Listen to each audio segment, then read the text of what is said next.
Olá, irmãos e irmãs, a paz do bom Deus, sejam muito bem-vindos para mais um momento de meditação, mais um momento em que nós estamos reunidos para mergulhar naquilo que o Senhor tem a nos dizer. E hoje, de modo muito especial, nós vamos festejar. Nós estamos aqui juntos, reunidos para meditar sobre a apresentação do Senhor no templo, a festa da apresentação do Senhor no templo, a memória que nos faz recordar do momento em que Nossa Senhora e São José levam o menino Jesus até o templo em Jerusalém, né? E ali nós temos então tanto a profecia de Simeão como também eu diria que é o louvor, né? A oração de louvor de Ana, que manifestam algo tão profundo, manifestam a alegria que todos nós deveríamos ter, que é a alegria de finalmente encontrar-nos com o nosso Salvador. Que possamos abrir nossos corações para verdadeiramente mergulhar naquilo que o Senhor tem a nos dizer. Estamos aqui reunidos em nome do Pai, do Filho e do Espírito Santo. Amém. Vinde, Espírito Santo, vinde por meio da poderosa intercessão do Imaculado Coração de Maria, vossa amadíssima esposa. Vinde, Espírito Santo, vinde por meio da poderosa intercessão do Imaculado Coração de Maria, vossa amadíssima esposa. Vinde, Espírito Santo, vinde por meio da poderosa intercessão do Imaculado Coração de Maria, vossa amadíssima esposa. Vinde, Espírito Santo, por intercessão de São José, vinde queimar nossos corações e nos fazer mais santos. Vinde, Espírito Santo, por intercessão de São José, vinde queimar nossos corações e nos fazer mais santos. Vinde, Espírito Santo, por intercessão de São José, vinde queimar nossos corações e nos fazer mais santos. Amém. Primeira leitura, nós temos duas opções e eu vou ler as duas aqui com vocês. A primeira leitura, a partir da profecia de Malaquias, no capítulo 3. Assim diz o Senhor: Eis que envio meu anjo, e ele há de preparar o caminho para mim. Logo chegará ao seu templo o dominador, que tentam encontrar, e o anjo da aliança, que desejam. Eis aquele que vem, diz o Senhor dos Exércitos. E quem poderá fazer-lhe frente no dia da sua chegada? Quem poderá resistir-lhe quando ele aparecer? Ele é como o fogo da forja e como a barrela dos lavadeiros, e estará a postos como para fazer derreter e purificar a prata. Assim ele purificará os filhos de Levi e os refinará como ouro e como prata, e eles poderão assim fazer oferendas justas ao Senhor. Será então aceitável ao Senhor a oblação de Judá e de Jerusalém, como nos primeiros tempos e nos anos antigos. Palavra do Senhor. Graças a Deus. Nesta liturgia, com duas opções de primeira leitura, nós vamos agora para Hebreus, a carta aos Hebreus. No capítulo 2, a partir do versículo 14. Visto que os filhos têm em comum a carne e o sangue, também Jesus participou da mesma condição, para assim destruir com a sua morte aquele que tinha o poder da morte, isto é, o diabo, e libertar os que por medo da morte estavam a vida toda sujeitos à escravidão. Pois afinal não veio ocupar-se com os anjos, mas com a descendência de Abraão. Por isso devia fazer-se em tudo semelhante aos irmãos, para se tornar um sumo sacerdote misericordioso e digno de confiança nas coisas referentes a Deus, a fim de expiar os pecados do povo. Pois, tendo ele próprio sofrido ao ser tentado, é capaz de socorrer os que agora sofrem a tentação. Palavra do Senhor. Graças a Deus. Salmo responsorial. O Rei da Glória é o Senhor onipotente. Ó portas, levantai vossos frontões. Elevai-vos bem mais alto, antigas portas, a fim de que o Rei da Glória possa entrar. Dizei-nos quem é este Rei da Glória. É o Senhor, o valoroso, o onipotente, o Senhor, o poderoso nas batalhas. Ó portas, levantai vossos frontões. Elevai-vos bem mais alto, antigas portas, a fim de que o Rei da Glória possa entrar. Dizei-nos quem é este Rei da Glória. O Rei da Glória é o Senhor onipotente. O Rei da Glória é o Senhor, Deus do Universo. O Rei da Glória é o Senhor onipotente. Vamos então, irmãos, para o Evangelho de hoje. E também temos as duas opções de leitura, mas vamos usar a opção maior. São a mesma leitura, mas com versículos diferentes, com versículos em tamanhos diferentes, né? Nesta opção, nós vamos usar a de Lucas, no capítulo 2, do versículo 22 ao 40, ao invés de apenas 10 versículos, nós vamos rezar com dos versículos 22 ao 40. O Senhor esteja conosco, Ele está no meio de nós. Evangelho de Jesus Cristo segundo Lucas. Glória a vós, Senhor. Quando se completaram o dia para a purificação da mãe e do filho, conforme a lei de Moisés, Maria e José levaram Jesus a Jerusalém, a fim de apresentá-lo ao Senhor. Conforme está escrito na lei do Senhor, todo primogênito do sexo masculino deve ser consagrado ao Senhor. Foram também oferecer o sacrifício, um par de rolinhas ou 2 pombinhos, como está ordenado na lei do Senhor. Em Jerusalém havia um homem chamado Simeão, o qual era justo e piedoso. Esperava a consolação do povo de Israel. O Espírito Santo estava com ele e lhe havia anunciado que não morreria antes de ver o Messias que vem do Senhor. Movido pelo Espírito, Simeão veio ao templo. Quando os pais trouxeram o menino Jesus para cumprir o que a lei ordenava, Simeão tomou o menino nos braços e bendisse a Deus. Agora, Senhor, conforme a tua promessa, podes deixar teu servo partir em paz, porque meus olhos viram a tua salvação, que preparaste diante de todos os povos. Luz para iluminar as nações e glória do teu povo Israel. O pai e a mãe de Jesus estavam admirados com o que diziam a respeito dele. Simeão os abençoou e disse a Maria, mãe de Jesus: assim, este menino vai ser causa tanto de queda como de reerguimento para muitos em Israel. Ele será um sinal de contradição. Assim serão revelados os pensamentos de muitos corações. Quanto a ti, uma espada transpassará a tua alma. Havia também uma profetisa chamada Ana, filha de Fanuel, da tribo de Aser. Era de idade muito avançada quando jovem. Tinha sido casada e viveu 7 anos com o marido. Depois ficou viúva e agora já estava com 84 anos.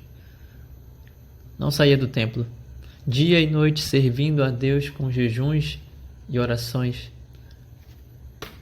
Ana chegou nesse momento e pôs-se a louvar a Deus e a falar do menino a todos os que esperavam a libertação de Jerusalém. Depois de cumprirem tudo conforme a lei do Senhor, voltaram a Galiléia, para Nazaré, sua cidade. O menino crescia e tornava-se forte, cheio de sabedoria, e a graça de Deus estava com ele. Palavra da salvação. Glória a vós, Senhor. Que as palavras do Santo Evangelho perdoem os nossos pecados e nos conduzam para a vida eterna. Amém. Meus irmãos e irmãs, 4ª semana do tempo comum e hoje, de modo muito especial, segundo dia do mês de fevereiro, nós estamos aqui com a nossa caminhada e a festa da apresentação do Senhor, que literalmente se apresenta para nós no meio dessa preparação, ainda entre o Natal e o início da Quaresma. Uma festa também devotada a Nossa Senhora das Candeias, a Nossa Senhora da Candelária, Nossa Senhora da Luz, né? Algo muito impactante, muito preciso, liturgicamente falando, que é a nossa capacidade de estar saindo do Natal. Ainda estamos saindo do Natal, digamos assim. E dentro do tempo comum, dentro desse período de esperança, esse período de espera, esse período de renovar em Deus as nossas esperanças, nós temos a festa da apresentação do Senhor, que nos faz recordar que existe um Messias prometido e ele vem. Ele vem. Desde os tempos antigos, desde os anos antigos e desde os primeiros tempos. O Senhor já havia preparado todo o seu caminho e já havia profetizado, lançado através de Malaquias. E é interessante que Malaquias não apenas cita Jesus, como ele também cita João Batista. Eis que envio o meu anjo, e ele há de preparar o caminho para mim. São João Batista vem na frente. E logo então chegará ao seu templo o dominador com D maiúsculo, o próprio Deus que vocês tentam encontrar, que vocês desejam. Eis que venho, diz o Senhor dos Exércitos. Quem poderá fazer-lhe frente no dia de sua chegada? Quem vai se colocar diante dele? Quem vai enfrentar ele? Quem vai realmente querer ser maior do que ele, maior do que Deus, maior do que Jesus? Quem? Ele será poderoso, ele será forte. Assim ele purificará os filhos de Levi e refinará como ouro e como prata. Olha só a palavra muito específica aqui em Malaquias 3:3. Assim ele vai purificar os filhos de Levi, os levitas, os descendentes de Levi, que era responsável pelos louvores, responsável pela parte musical no geral dentro do templo de Jerusalém, responsável pelos louvores, purificar aqueles que antes louvavam a Deus de verdade, né? Espírito e verdade, purificar aqueles que já não louvam mais o Senhor, purificar aqueles que já não honram mais o Senhor com cânticos de adoração, de louvor, verdadeiramente purificar os filhos de Levi, refinando-os como ouro e como prata, passando através da forja. Eles poderão assim fazer oferendas justas, porque as oferendas que estão fazendo já não são mais justas. Oferendas que estão fazendo já não são verdadeiras, não são de coração aberto, não são alegres, não são realmente desejando o Senhor. São apenas da boca para fora, são apenas para cumprir os preceitos. Não tem alegria, não tem verdade na oferenda, não tem verdade no louvor, não tem verdade na adoração. É para isso que Jesus vem, para purificar esses corações que já não estão mais louvando como deveriam louvar, não estão adorando como deveriam adorar, não estão realmente servindo como deveriam servir. Versículo 4. Será então aceitável ao Senhor as oferendas, as oblações de Judá e de Jerusalém, como nos primeiros tempos, nos anos antigos. Eis o que diz Malaquias, né? Mostrando que vem o anjo, né? Figurativamente vem o anjo, que foi São João Batista, anunciando e preparando o caminho para o Senhor. Depois disso, o dominador, o próprio Deus que se fez carne e habitou no meio de nós, Jesus Cristo, que vem para purificar cada um de nós. E aí em seguida nós temos, como eu li para vocês, nós temos a segunda opção na carta aos Hebreus, que também é muito rica para nos dizer aquilo que está sendo apresentado nessa festa, apresentado na festa da apresentação. A apresentação do Senhor, purificação de Nossa Senhora, as oferendas, as ofertas justas de José. Visto que os filhos têm em comum a carne e o sangue, também Jesus participou da mesma condição. O que a carta aos Hebreus vem nos mostrar, vem nos lembrar aqui?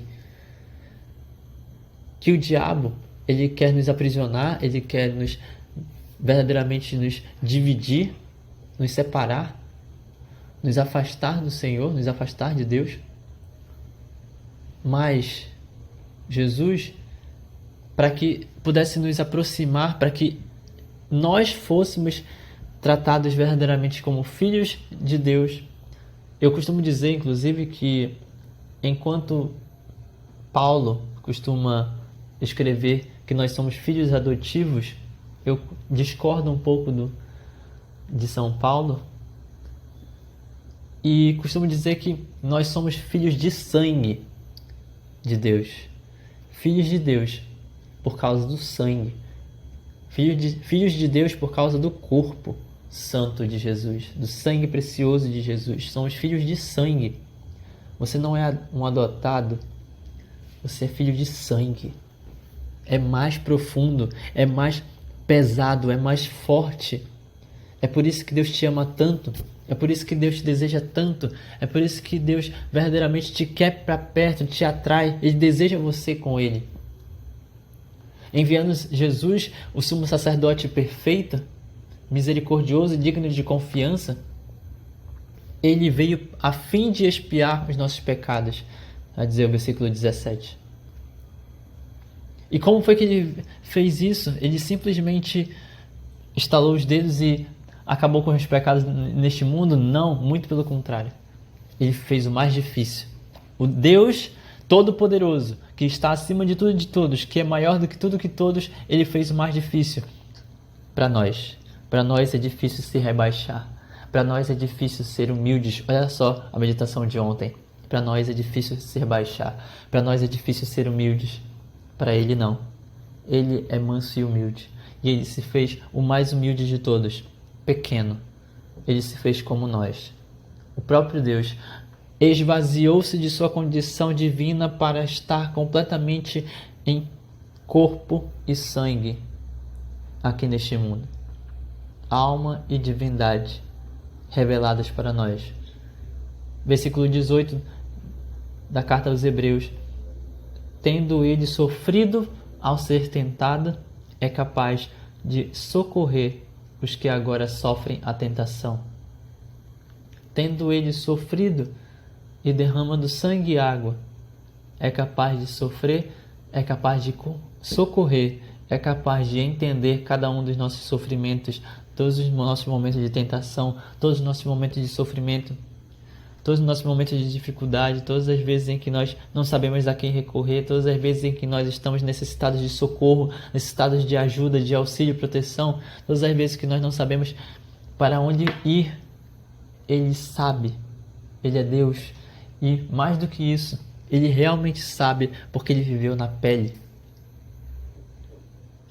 Foi açoitado, foi atingido, foi machucado, foi traído. Ele sabe. A quem você está recorrendo? A quem você está indo? A quem você está servindo? A quem você deseja servir? Com quem você está tentando tratar as suas feridas? Com quem você está tentando fechar as suas feridas?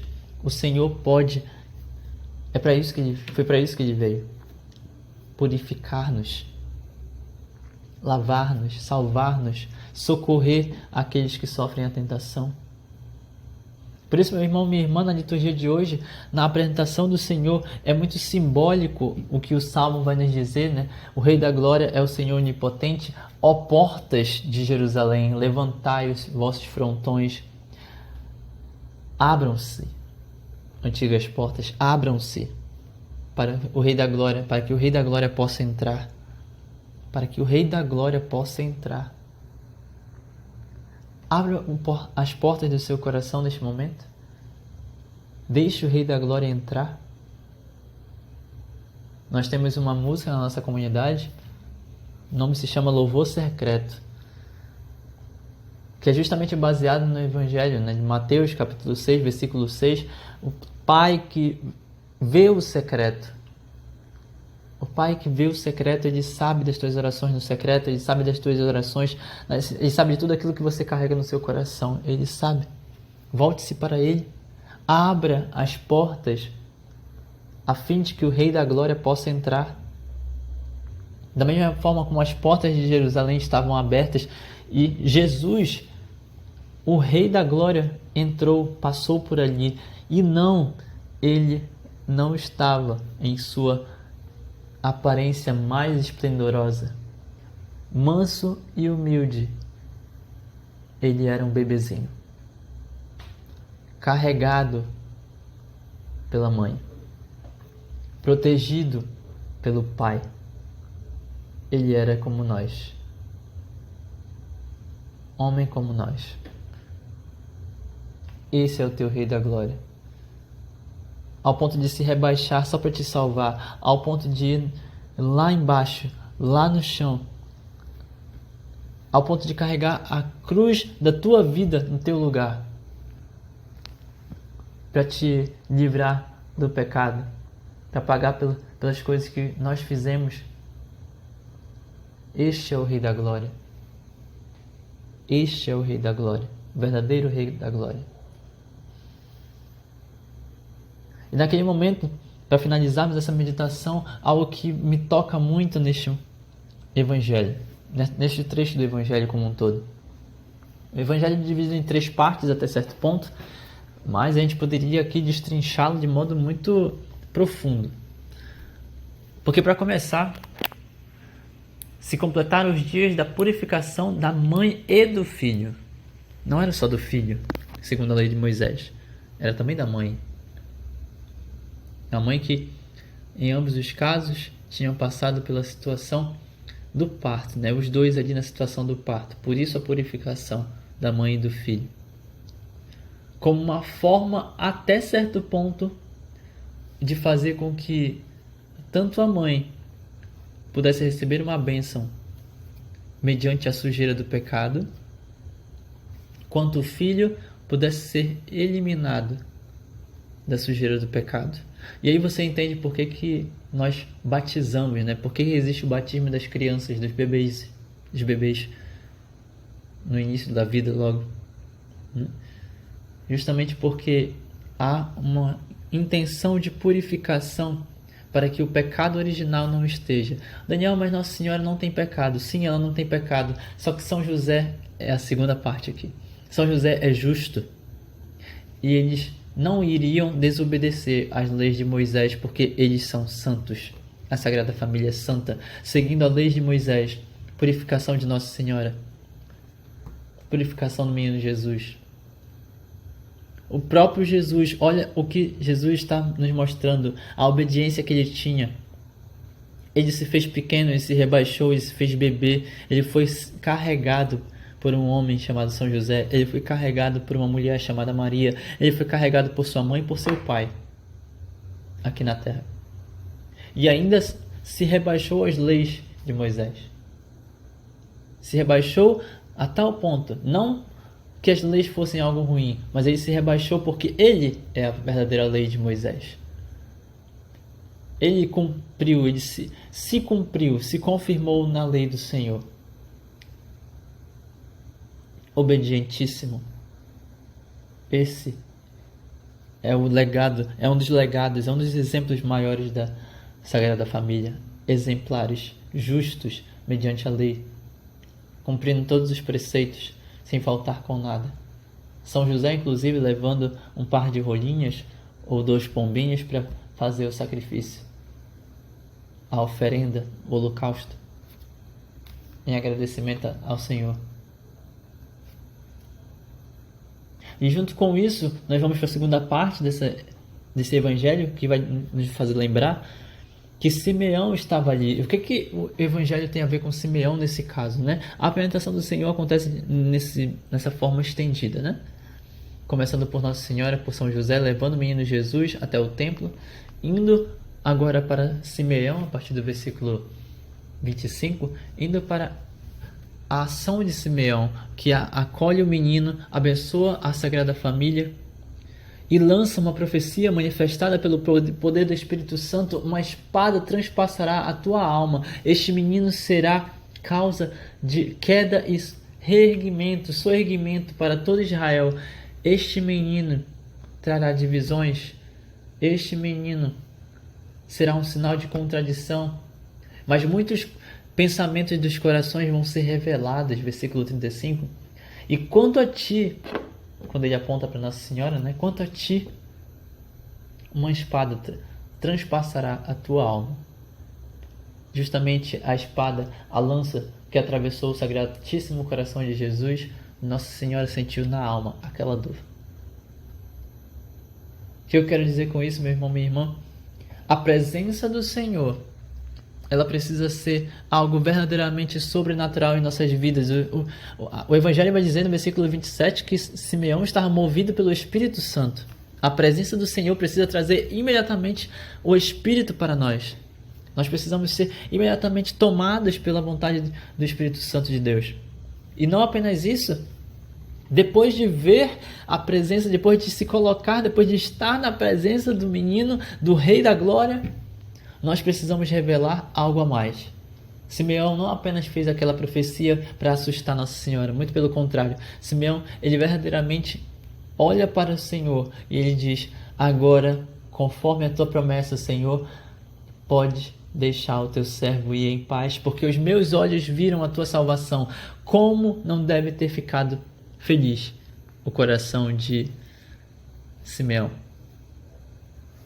Como não deve ter ficado feliz o coração de Simeão, que só estava esperando a promessa de Deus se cumprir. Não importa quando vai ser, não importa quantos anos você vai ter, se Ele te prometeu, Ele vai cumprir, porque Deus é fiel. Só que nós precisamos viver fiéis também a uma promessa. Se Deus fez uma promessa para nós, precisamos viver fiéis à promessa. caminhar, continuar caminhando, crendo que no momento certo, no momento oportuno, Deus vai cumprir a promessa que Ele fez. Esse é o exemplo que é o legado de Simeão neste caso. E avançando para a terceira parte do Evangelho, nós temos ainda uma terceira figura, mais uma figura, né? Que é Ana, filha de Fanuel, da tribo de Aser. Já tinha idade avançada naquele momento, mas quando ela era jovem, ela tinha sido casada, viveu 7 anos, né, com o marido, e agora viúva. O grande ponto aqui é que, mais uma vez, Deus vem revelar aqueles que são humildes de coração, e não apenas isso, Ele vem revelar aqueles que sabem ser fiéis. Ele revela a salvação, Ele revela Jesus para aqueles que sabem ser fiéis. Fiéis à promessa, justos perante a lei. Ele faz revelações. Para Nossa Senhora e São José, revela que uma espada ia transpassar a alma de Maria. Para Simeão, apresenta a salvação que ele pôde finalmente enxergar com os próprios olhos. Simeão, você só vai morrer depois que você ver quem é o Rei da Glória. E Simeão responde, vendo Jesus ali: agora podes despedir o teu servo, deixai o teu servo ir em paz. E quanto a Ana, neste caso, com 84 anos, ela que não saía do templo desde que ficou viúva, ela que não parou de rezar desde que ficou viúva, ela que não parou de servir desde que ficou viúva, dia e noite servindo a Deus com jejuns e orações. Versículo 38, Ana chegou nesse momento e começou a louvar a Deus e a falar do menino. Olha a manifestação da alegria, a manifestação que o Espírito Santo causa em nossos corações quando nós temos um encontro real com o Salvador. Ana chegou nesse momento e se pôs a louvar a Deus, falando do menino a todos os que esperavam a libertação de Jerusalém. Você espera a libertação? Você espera a salvação? Você espera o Rei da Glória? Eis que o Rei da Glória chegou, menino Jesus. Foi isso que Ana fez. E depois de cumprirem tudo, depois de cumprirem com a lei do Senhor, conforme a lei do Senhor, voltaram para Nazaré. Eis a profundidade da apresentação do Senhor. Lógico que nós poderíamos ir muito mais longe se nós tivéssemos tempo, mas eis a profundidade que nós temos aqui. E eu espero que essa meditação tenha alcançado seu coração de alguma maneira, que Deus possa te tocar verdadeiramente, que você possa ser cada vez mais alcançado, atingido por Ele, atingido pelos perfumes do Evangelho, atingidos pelas palavras do Senhor. Que as bênçãos de Deus misericordioso sejam derramadas sobre cada um de nós com seu sangue e água, em nome do Pai, do Filho e do Espírito Santo. Amém. Que a paz do bom Deus permaneça em vossos corações e até o próximo momento de meditação.